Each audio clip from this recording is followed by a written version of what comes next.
안녕하세요, VC 채널 구독자 여러분. 기자들이 읽어주는 VC 뉴스룸 진행을 맡은 아나운서 전혜별입니다. 기자들이 읽어주는 VC 뉴스룸은요, 분기마다 VC 업계 중요 뉴스를 기자님들과 함께 읽어보는 시간입니다. 네, 기자님들이 직접 선정한 업계 중요 뉴스와 그리고 그 기사 뒤에 숨겨져 있던 재밌는 소식을 함께 전달할 예정인데요. 첫 번째 뉴스룸인 만큼 귀한 두 분 모셨습니다. 한국경제의 김종우 기자님, 그리고 팍스넷 뉴스의 정혜민 기자님입니다. 안녕하세요. 안녕하세요. 네, 두 분 간단하게 자기소개 부탁드립니다. 네, 안녕하세요. 저는 한국경제신문 마켓인사이트부의 김종우 기자입니다. 네, 안녕하세요. 저는 팍스넷 뉴스 IB부의 정혜민 기자입니다. 처음에 저희가 섭외를 요청했을 때 어떠셨나요? 네, 벤처캐피탈협회에서 VC 현장을 취재하는 기자들이 직접 VC 업계 뉴스를 전달해 주셨으면 좋겠다는 좋은 취지로 저에게 요청을 해주신 만큼 굉장히 영광스럽고 감사하다는 생각이 먼저 들었는데요. 근데 제가 유튜브 촬영이 처음이다 보니까 조금 떨리는 것 같습니다. 네, 저도 조금 떨리는데요. 좋은 기회라고 생각하고 있습니다. 구독자 여러분께 다양한 소식 전해드리도록 하겠습니다. 떨린다고 표현하셨지만 오늘 뭔가 두 분과 함께라면 좀 재밌는 시간이 될 것 같은데요. 그럼 첫 번째 기사부터 함께 하시겠습니다. 기업 가치 1조 원 이상의 비상장 기업을 저희가 유니콘 기업이라고 일컫는데요. 중소벤처기업부에 따르면 지난해 말 기준 국내 유니콘 기업이 18개로 파악됐다고 합니다. 역대 최다인 수준인데요. 쿠팡과 크래프톤이 상장을 통해 명단에서 빠졌고 두나무, 직방, 컬리, 빗썸코리아 등이 명단에 올랐습니다. 네, 18개의 유니콘 기업은 CB인사이트에 등재된 11개 기업과 중기부가 투자업계를 통해 자체 파악한 7개 기업을 합친 건데요. CB인사이트 기준 이 11개 기업은 미국, 중국, 인도에 이어서 세계 10위 수준이라고 합니다. 네, 2017년 말까지만 해도 국내 유니콘 기업이 3개밖에 없었어요. 그런데 이 유니콘 기업의 수가 창업, 벤처 생태계의 규모를 보여주는 지표로도 알려져 있는데 지난해 18개로 성장했던 건 정말 놀라운 발전인데요. 4년 만에 6배로 늘었습니다. 어떻게 보시나요, 김종우 기자님? 네, 말씀 주신 대로 유니콘 기업이 지난해 말 기준 7개 회사가 추가돼서 역대 최다 기록을 세웠습니다. 바야흐로 스타트업 시대가 무르익고 있다, 이렇게 말씀을 드릴 수가 있겠는데요. 올해 새롭게 추가될 유니콘 후보는 어디가 있을지 논의해보는 것도 좋을 것 같습니다. 제가 꼽은 후보로는 먼저 번역 더빙 분야 세계 1위 스타트업인 아이유노를 꼽고 싶은데요. 이 회사는 넷플릭스의 주요 고객사로 오징어 게임 같은 K 콘텐츠 흥행 열풍의 숨은 주역이다, 이렇게 말씀을 드릴 수가 있겠습니다. 최근에 IMM 인베스트먼트로부터 추가 투자를 유치하면서 1조 원대 기업 가치를 인정받기도 했습니다. 또 하나의 후보로는 물류대행 서비스 불응을 운영하는 메시코리아를 꼽고 싶은데요. 이 회사 역시 최근에 투자 유치를 나서면서 기업 가치 1조 원대가 거론되고 있다고 합니다. 낯익은 기업 이름이 정말 많은데요. 그만큼 이들 기업에 대한 투자도 많을 것 같습니다. 네, 작년에 이어서 계속 벤처 시장은 화랑을 이어갔다고 볼 수 있는데요. 지난해 벤처 투자액이 7.7조로 2020년에 이어 사상 최대치를 기록했습니다. 투자받은 업체 수도 2,438개, 전년 대비 300곳 이상 증가를 했고요. 협회에 등록된 창투사, 신기술사, LLC 등도 계속 늘어나고 있는 추세입니다. 2월 21일 기준 협회 회원사는 175개로 지난해 총 23개 회사가 또 신규 등록을 했고요. 2017년에 121개였는데 4년 사이에 54개의 회사가 신규로 등록한 것입니다. 이렇게나 많은 투자가 이루어졌는데 M&A나 IPO를 통한 회수 시장은 어떻게 흘러가고 있나요? 네, 지난해는 회수도 본격적으로 시동을 건 한 해였는데요. 대표적으로 쿠팡 같은 경우는 지난해 화려하게 뉴욕 증시에 데뷔를 하면서 한때 시총 100조 원을 바라볼 정도로 시장에서 주목을 받았었습니다. 또 하나는 하이퍼커넥트, 영상 메신저 앱 아자르를 운영하는 하이퍼커넥트는 지난해 세계 최대 데이팅 앱인 틴더를 운영하는 매치그룹에 인수되면서 2조 원의 몸값을 인정받기도 했습니다. 또 지난해 하반기에는 크래프톤, 배틀그라운드로 유명한 크래프톤이 유가증권 시장에 상장을 하면서 20조 원 넘는 몸값을 인정받기도 했습니다. 유니콘들이 활약하자 VC들도 잭팟을 터뜨리는 경우가 생겼는데요.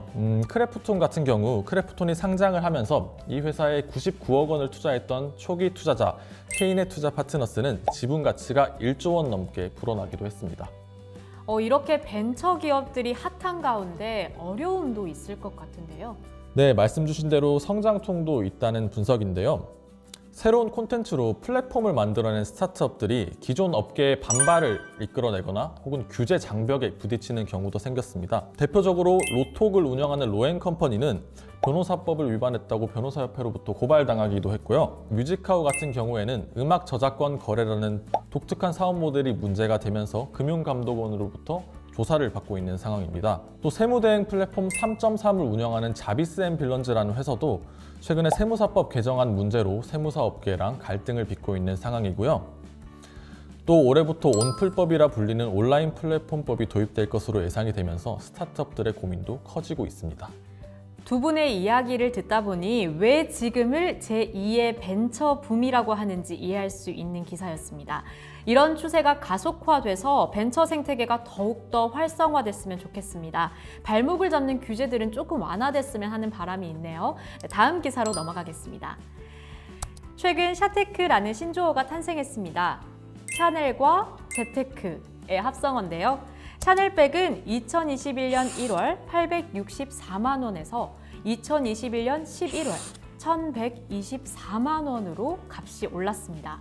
주식 대신 샤테크를 노린다라는 말이 나올 정도로 샤테크의 인기가 뜨거운데요.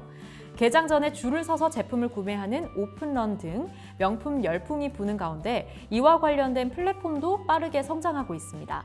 대표적인 회사는 트렌비, 반란, 머스트잇 등이 있는데요. 이 세 회사의 거래액을 합친 금액이 무려 이미 1조 원 수준에 도달했다고 합니다. 트렌비는 김희애와 김우빈, 그리고 반란은 김혜수, 머스트잇은 주지훈을 모델로 내세우면서 마케팅에 열을 올리고 있는데요. 이들 기업의 투자 상황은 어떤지 자세한 설명 부탁드립니다. 김종우 기자님. 네, 말씀 주신 대로 온라인 명품 플랫폼 시장은 트렌비, 머스트잇, 반란 이 세 회사가 빅3를 형성을 하고 있는데요. 트렌비 같은 경우 올 1월 200억 원 규모의 투자를 유치했는데 아직 투자 라운드가 진행 중이어서 투자 금액이 더 늘어날 수도 있는 상황이고요.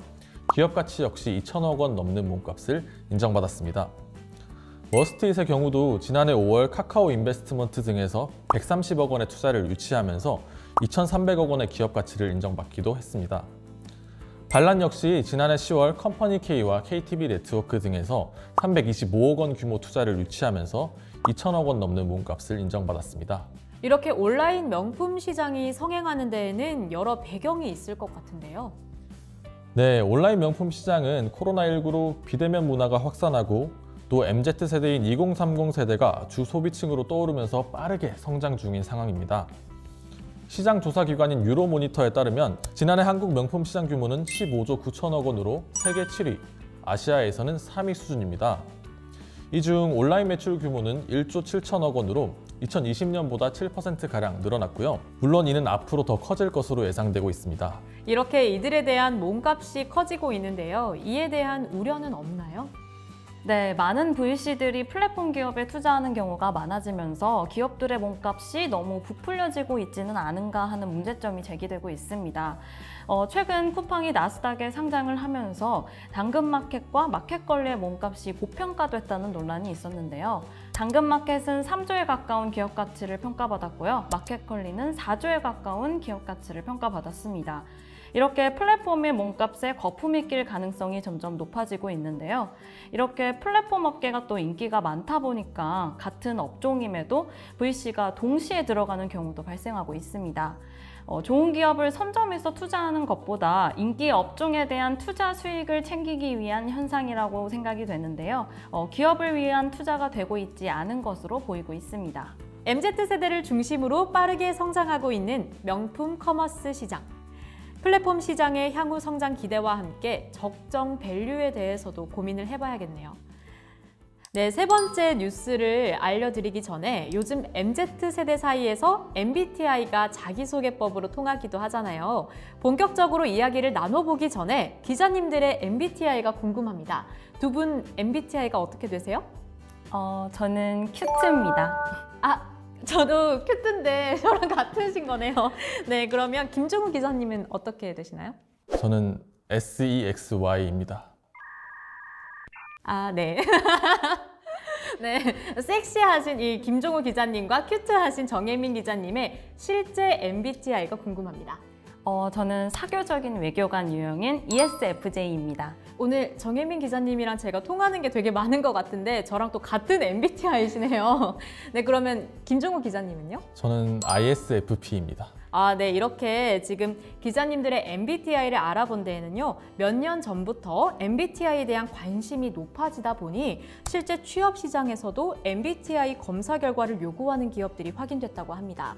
심지어 VC 업계에서도 이런 이야기가 나오고 있다고 하는데 어떻게 보시나요, 정혜민 기자님? 최근 VC 업계에서 스타트업 창업자의 MBTI를 보고 판단을 한다라는 말이 많이 나오고 있는데요. 저는 MBTI로 그 사람을 판단하는 건 조금 우려되는 부분이 있다고 생각이 듭니다. MBTI는 그 사람을 대변할 수 없고 그 순간의 상태를 표현하는 하나의 지표라고 생각이 드는데요. 만약에 제가 조급하게 막 취업 준비를 한다거나 시험을 준비하기 위해서 공부를 오랜 시간 동안 하면 아무래도 내향적인 I 성향이 나오거나 체계적이고 계획적인 성향이 나올 수 있는데, 반면 제가 사람을 많이 만나는 지금 이런 기자 같은 직업을 하면 외향적인 E의 성향이 나올 수도 있다는 생각이 들어요. 근데 요즘 2030 세대들은 MBTI에 과몰입하는 모습을 보여주면서 나는 MBTI가 이렇기 때문에 이런 사람이야 라고 좀 틀에 맞추는 경향도 발생하는 것 같아요. 그래서 VC가 투자를 할 때 MBTI를 지표로 삼는 것은 너무 창업자의 단면만 보는 건 아닌가라는 생각이 듭니다. 창업자의 투자 성격과 어떻게 스타트업을 만들게 됐는지, 또 앞으로 기업을 어떻게 발전시켜 나갈 건지 전체적인 모습을 보는 게 더 좋을 듯 합니다. 네, 김종우 기자님은 어떻게 생각하시나요? 네, 사실 어제도 뉴스를 보니까 채용 시장에서 MBTI가 중요한 지표로 떠오르고 있다라는 그런 소식을 접했는데요. 채용 시장에서 사실 이 성향의 지원자들을 선호를 하잖아요. 그런 거를 보면은 저 같은 ISFP는 어디 가서 취업을 하나 그런 생각이 들기도 하고, 어쨌든 많은 VC 대표님들을 만나보면 공통적으로 하는 이야기가 있어요. 결국 스타트업이 성공하려면 창업자가 가장 중요하다, 이런 말씀들을 많이 하시는데, 근데 오죽하면 내가 사람을 잘 파악하는 그런 초능력을 가지고 싶다라고 말씀하시는 대표님도 계셨습니다. 그러니까 이 MBTI를 창업자를 파악하는 어떤 보조적인 수단으로 이해한다면 나쁘지는 않다, 그렇게 생각을 하고 있습니다. 네, 창업자에 대한 정보는 투자에 있어서 매우 중요한 일임에 틀림이 없습니다. 사람을 판단하기가 워낙 어렵기 때문에 외국에서 MBTI까지 본다는 얘기가 나오는 것 같은데요. 향후 창업자에 대한 평가가 어떻게 구체화되고 또 정교화될지 귀추가 주목됩니다. 네, 다음 기사로 넘어가겠습니다. 스톤브리지 벤처스, KTB 네트워크 등이 상장에 성공하면서 HB 인베스트먼트, LB 인베스트먼트, 캡스톤 파트너스 등도 상장을 추진하고 있습니다. 네, 또 A씨인 블루포인트 파트너스, 퓨처플레이, CNT테크 등도 상장을 준비하고 있는데요. 영업이익률이 높아 증시에서 관심을 받고 있습니다. 제2의 벤처 붐으로 인해 유니콘 기업들이 잇따라 등장하면서 투자사들의 몸값 또한 올라가고 있는 상황인데요. 이 상황 어떻게 보시나요, 김종우 기자님?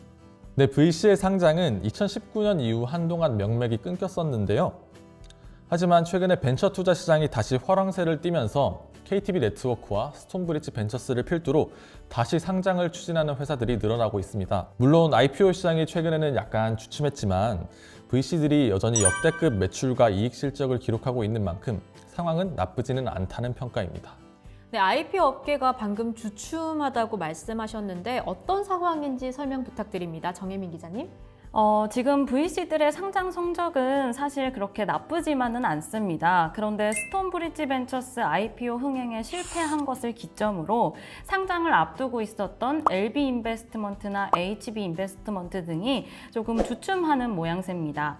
현재 공모주 시장이 작년만큼 활기를 띠지 않는 점도 있고요. 또 테이퍼링 이슈, 인플레이션 등으로 인한 외부 환경 때문에 주식 시장이 부진한 것도 원인으로 꼽을 수 있습니다.